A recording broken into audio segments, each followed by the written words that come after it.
Hi everyone! In this tutorial I'm going to show you how to fulfill orders manually on Shopify. So here I am on the homepage of my Shopify store in admin mode. Very important to be in admin mode. So here I'm going to go down to orders on the left hand side of the screen.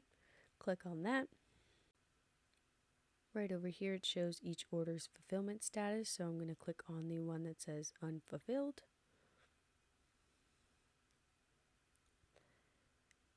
And from here, this is a test order, but you can still fulfill it manually anyway.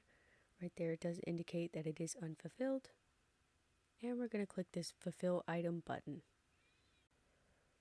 On this page, you can add a tracking number and a shipping carrier. And you can also notify your customers of their shipment if you so choose.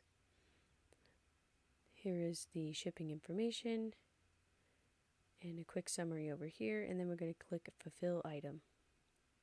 At the bottom of the page you see it's fulfilled, and in the middle right there the status is now fulfilled.